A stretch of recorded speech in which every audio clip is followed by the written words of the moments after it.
얼마 전에 지난주였던 것 같아요. 아내와 조문을 위해서 장례식장을 찾아갔었습니다. 보통 장례식장 1층에 가면은 이제 큰 TV에 몇 호실은 누구 빈소, 몇 호실은 누구 빈소, 고인의 이름은 누구고 유족은 누구 요게 이제 딱 일목요연하게 정리가 된 화면들이, 정보들이 제공이 됩니다. TV를 통해서요. 저도 이제 제가 가야 할 빈소가 알고는 있었지만 이제 확인하려고 그 모니터를, TV를 보고 있었는데 여러 빈소들이 이제 제시가 되죠. 근데 그 중에 유독 눈에 띄는 빈소 정보가 하나 있었습니다. 고인이 26살이었어요. 26인 여자 청년의 빈소였습니다. 고인의 사진도 같이 있잖아요. 보통 그 사진을 봐도 딱 그냥 여러분 또래의 젊은 여자분이었어요. 정확한 사연이야 저도 모릅니다. 근데 그러나 아직 생을 마감하기엔 너무 이른 그런 젊고 혹은 또 어린 분들의 죽음은 이제 저랑 사실 그 26 여자분이랑은 아무 상관이 없는 거잖아요. 그래도 저는 그날 그 TV에서 저런 분도 죽었어 라고 하면서 왠지 모를 안타까움을 느꼈었습니다. 그냥 아무 상관없는 제3자인 저도 안타까움을 느꼈던 것처럼 그렇게 젊은 분, 너무 일찍 이 세상을 떠난 그런 분들의 죽음은 누구에게든지 가슴이 아픈 일일 겁니다. 하나님은요, 공평하신 하나님이십니다. 믿으시나요? 믿으시나요? 하나님은 분명히 공평하신 하나님이십니다.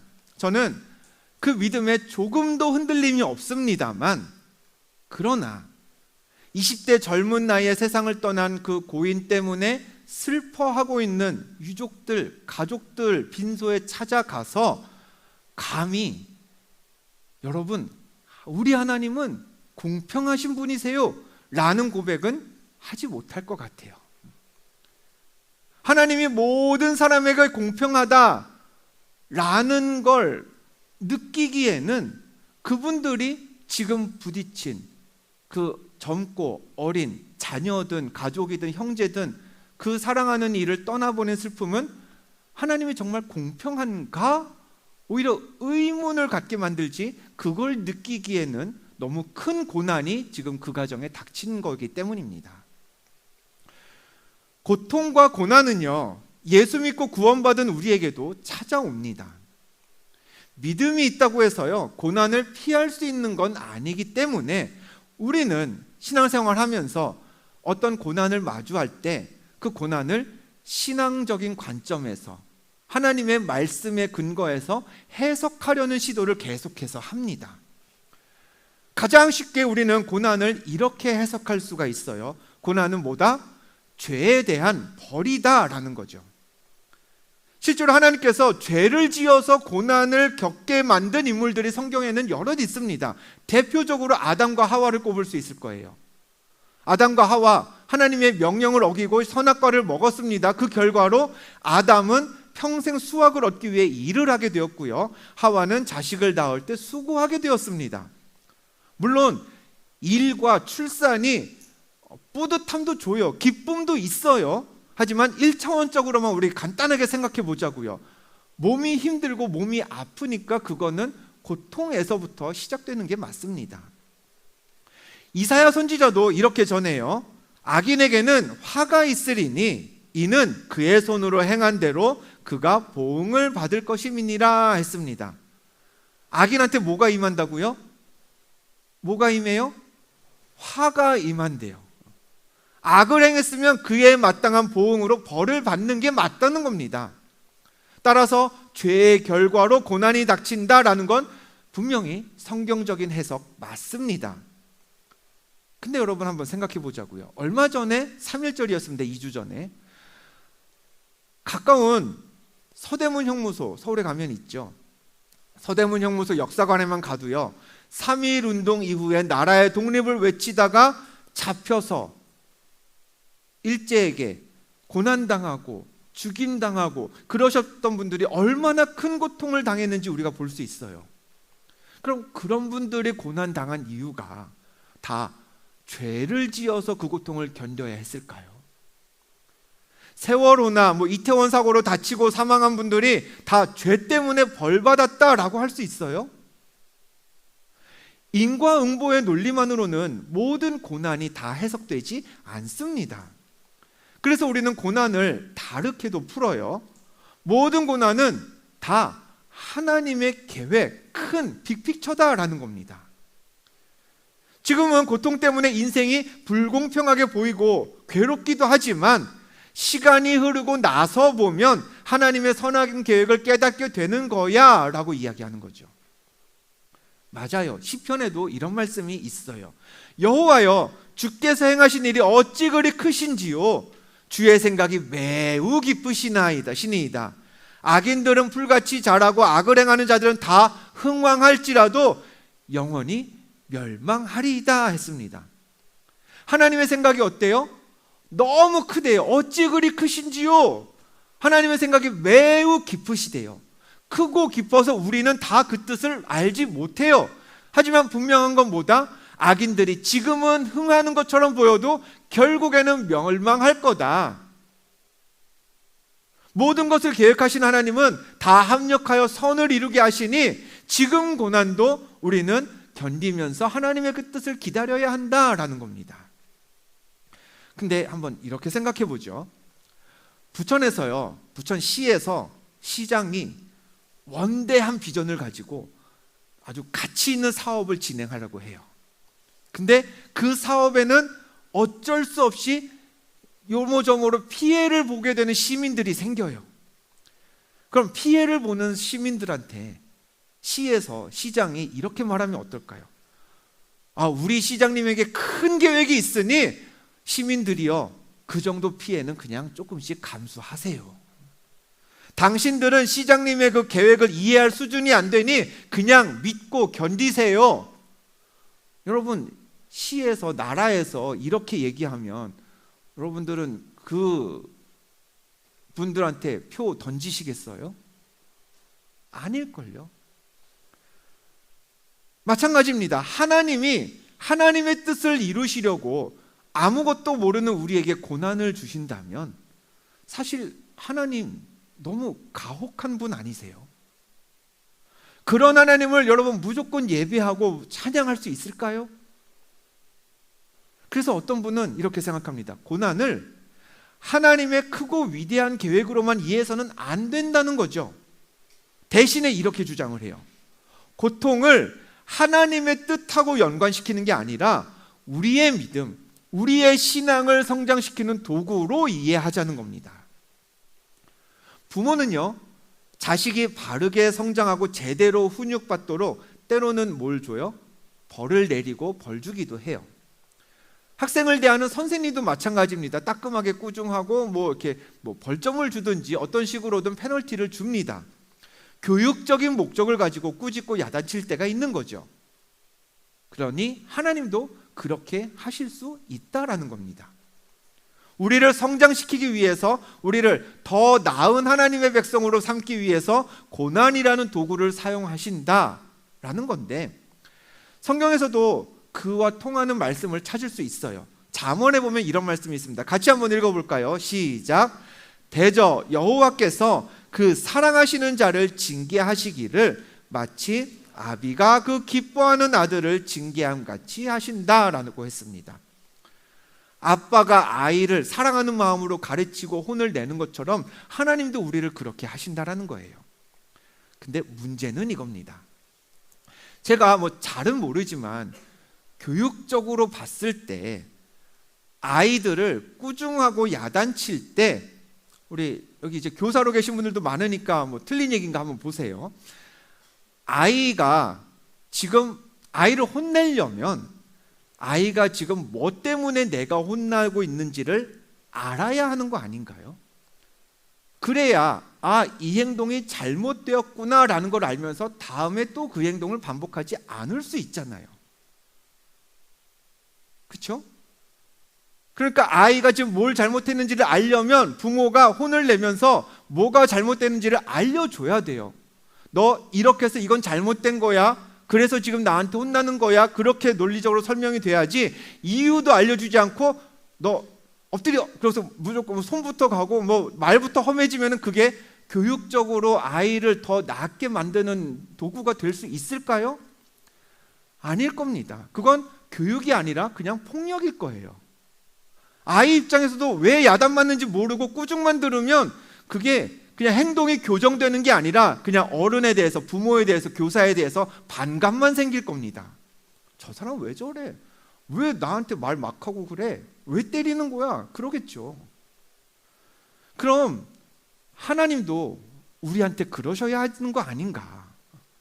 하나님의 목적이 고난을 통해서 우리를 성장시키는 것이라면 최소한 우리가 고난받는 이유라도 알게 하셔야 되는 거 아닙니까? 근데 우리의 신앙을 되돌아보자고요. 하나님이 우리가 고난 중에 있을 때 그 이유를 자세하게 다 알려주시던가요? 아니에요. 고난을 경험하는 우리만 애가 탑니다. 그래서 고난이 더 고통스럽게 느껴지잖아요. 때문에 하나님이 우리를 성장시키려고 고난을 주신다라는 주장도 썩 그렇게 만족스럽지는 않습니다. 그래서 누군가는 시험과 고난에 대해서 이런 이야기도 해요. 하나님은 각 사람이 견딜 만한 시험만 허락하신다라는 거죠.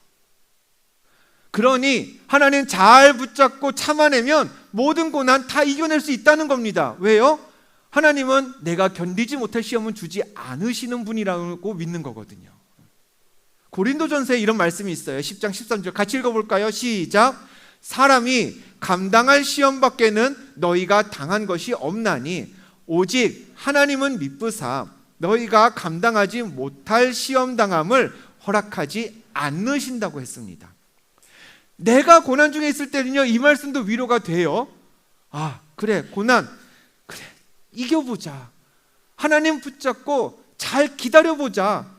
하나님은 나한테 고난만 주시는 분이 아니라 그 고난을 이겨낼 능력도 주시는 분이시니까 그래, 하나님 붙잡고 내가 한번 잘 기다려봐야겠다. 그러면서 고난을 견딜 힘을 얻기도 합니다. 근데 이게 내가 그 말씀의 위로를 받고 내가 결단하면 괜찮은데요, 막 내가 되게 힘들어요. 막 죽을 것 같아요. 고난이 날 짓눌러요. 근데 남이 와서 야, 참아봐. 하나님은 견딜만한 고난만 주실 거야. 이러면 이게 딱히 글쎄요. 그럼 네가 견뎌봐. 이러고 싶어지지 않나요? 다른 사람은 별 고난 없이 사는데 유독 나한테만 큰 고난이 닥쳐요. 나는 여러분 그럴 때 이 말씀 보면 저는 그런 생각 들더라고요. 아니 하나님, 저는 감당할 여력이 있어서 이런 고난 주시고 쟤는 견딜 능력 없다고 고난 안 주십니까? 누가 그런 능력 제가 달라고 했나요, 하나님? 그런 능력이라면 저 안 받고 말래요. 저 능력도 필요 없고 고난도 필요 없으니까 다 가져가세요. 저도 능력 없으니까 고난 안 받을게요. 이렇듯 우리는 고난의 의미를 계속 해석하려고 하면요, 성경에 분명히 말씀이 있어요. 어떤 때는 이 말씀이 나의 고난을 해석하는 데 도움이 되지만 또 어떤 때는 이건 내게 주시는 말씀이 아닌 것 같기도 합니다. 항상 옳은 답도 없고요, 또 정확히 해석하기는 매번 그러기는 또 어려워요. 그래서 우리가 고난 중에 있을 때 그 이유가 무엇인지, 그 원인이 무엇인지에 몰두하면 늘 만족은 없습니다. 만족스러운 답과 해석은 구해지질 않아요. 그러면 어떻게 해야 되느냐? 고통과 고난이 닥쳤을 때 나의 태도, 내 마음에 무엇이 달라지는지를 깨닫고요, 그 변화가 하나님 앞에 선한 것이라면 계속 지키고 그렇지 않다면 끊어내는 결단이 가장 먼저 우리에게 필요합니다. 자, 그런 차원에서 오늘 본문을 같이 보길 원해요. 서론이 좀 길었습니다만 괜찮아요. 걱정 마세요. 본문은 짧아요. 네. 자, 고난이 사람을 얼마나 강력하게 변화시킬 수 있는지를 보여주는 게 오늘 말씀 에스더의 본문이에요. 먼저 에스더, 이 말씀이 언제를 배경으로 하고 있는지를 우리가 아는 게 중요합니다. 이스라엘이 솔로몬이 죽고 나서부터 나라가 나뉘었어요. 우리가 많이 보았던 지도죠. 화면 넘겨주시면요, 남쪽의 유다, 북쪽의 이스라엘, 이렇게 두 나라로 르호보암, 여로보암 때부터 왕국이 분열되었습니다. 이 분열 왕국 시대는요, 이스라엘 역사에서 가장 영적으로 어두웠던 때예요. 하나님을 섬기는 통치자보다 하나님은 잊어버리고 우상을 섬기는 통치자들이 훨씬 많았습니다. 역사상 가장 많은 선지자들이 등장했던 때도 이때예요. 여러분, 선지자가 많이 나왔다? 무슨 얘기겠어요? 하나님이 긴급하게 하고 싶은 얘기가 많았다는 겁니다. 얘네들이 내 백성인데 나는 잊어버리고 다른 엉뚱한 신들만 찾으니 하나님이 얘도 보내고 저 선지자도 보내고 다른 선지자 또 보내고, 그런데도 말 안 들으니까 또 보내고 계속 보내고 그랬던 겁니다. 선지자가, 예언자가 많았다는 얘기는요, 그만큼 사람들이 하나님의 메시지에 귀를 기울이지 않았다는 얘기예요. 한 사람 가가지고 말씀을 선포했더니 다 변화되고 온전히 하나님께 회복됐어요. 다음 선지자가 왜 나오겠어요? 선지자가 계속 나왔다는 얘기는 이 시대가 얼마나 악한 시대였는지를 반증하는 증거입니다. 결국 이렇게 하나님을 떠났던 분열 왕국 시대의 이스라엘은 주변 나라들에 의해 멸망하게 됩니다. 보시죠. 페르시아의 지도입니다. 성경엔 바사라고 나오죠. 이스라엘을 멸망시킨 페르시아, 여기가 예루살렘입니다. 예루살렘과 유다를 포함해서 온 고대 근동을 인도 가까이까지 중앙아시아까지 다 다스렸던 페르시아 시대에 기록된 그때를 배경으로 하고 있는 게 오늘 우리가 읽은 말씀 에스더입니다. 자, 이 페르시아 바사라는 왕국에 하만이라는 인물이 에스더에 등장을 해요. 하만이 왕에게 큰 신임을 얻어서 왕 바로 다음, 즉 나라의 2인자에 등극을 합니다. 하만은 어깨가 막 하늘 높은 줄 모르고 올라갔겠죠. 모든 사람, 왕국 내의 모든 사람들로 하여금 자신에게 엎드려 절하게 했어요. 그런데 딱 한 사람, 대궐의 문지기였던 모르드게라는 사람만이 나는 하나님 외에 사람한테는 절할 수 없다 라면서 하만에게 무릎 꿇기를 거절했습니다. 화가 났죠. 하만이 이런 결정을 내려요. 에스더 3장 6절의 말씀을 같이 읽어봅니다. 시작. 하만이 모르드게만 죽이는 것이 부족하다고 생각하고 아하수에로의 온 나라에 있는 유다인 곧 모르드게의 민족을 다 멸하고자 하더라. 모르드게는 유대인이었습니다. 그래서 하만이 모르드게만 죽이는 걸로는 성이 안 차서 유대 민족을 싹 없애기로 마음먹었어요. 상황이 이렇게 되자 유대인들에게는 발등에 불이 떨어졌습니다. 엄청난 고난이 닥친 거죠. 하만이 몇 날 며칠에 유대 민족을 다 죽인대더라, 이런 소문이 드니까 모르드게와 또 그의 조카 에스더가 온 유대인들과 함께 하나님께 기도하기 시작했습니다. 그리고 기도하니까 전세가 역전되었어요. 왕은 유대인을 다 죽이려 하던 하만의 계획을 알고서 노했습니다. 그래서 왕이 하만을 십자가에 달듯이 나무에 매달려서 죽게 했고요. 하만의 남은 재산은 모두 모르드게에게 주었습니다. 이게 우리가 알고 있는 에스더서의 스토리예요.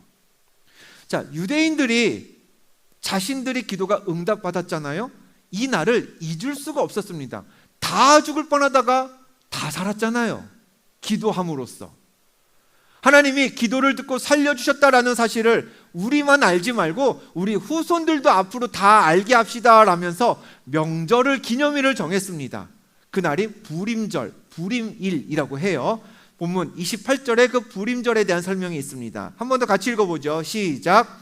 각 지방, 각 읍, 각 집에서 대대로 이 두 날을 기념하여 지키되 이 부림일을 유다인 중에서 패하지 않게 하고 그들의 후손들이 계속해서 기념하게 하였더라. 아멘. 우리가 광복절을 지키는 것처럼, 우리가 3.1절을 지키는 것처럼 우리가 지금 경험한 것들을 이 세대가 지나면 잊혀질 수 있으니 하나님이 우리를 기도했더니 살려주셨다라는 걸 후손들도 알도록 명절로 정합시다 라고 해서 부림절이 생겼고, 그 부림절이 왜 생겨나는지를 설명하고 있는 게 성경의 에스더서예요. 에스더 전체를 보면요, 전형적인 해피엔딩입니다. 먼저 고난이 생기죠. 그 고난을 이겨내려고 하나님의 백성들이 하나님을 찾아요. 하나님은 그 기도를 들으십니다. 그리고 건져주세요. 하나님이 일하시자 상황이 나아지고 다시 평안이 찾아옵니다. 여러분, 이런 시퀀스 성경을 읽다 보면 되게 많이 나오잖아요. 모세 시대에 이스라엘이 출애굽했을 때에도 그렇고요, 사사 시대에도 하나님에게서 멀어졌다가 하나님을 불렀더니 하나님이 건져주시고, 이런 이야기들은 많습니다. 다만 아까 말씀드렸죠, 에스더가 기록된 시대, 그 배경이 되는 시대를 우리가 기억하자고 했어요. 앞서 말씀드린 것처럼 당시 유대인들은 나라를 잃어버렸고요, 페르시아가 유대인들을 통치하고 있었습니다. 국력이 약해서 나라가 망한 게 아니었어요. 경제력이 무너져서 나라가 망한 거 아니었습니다. 왜 망했죠?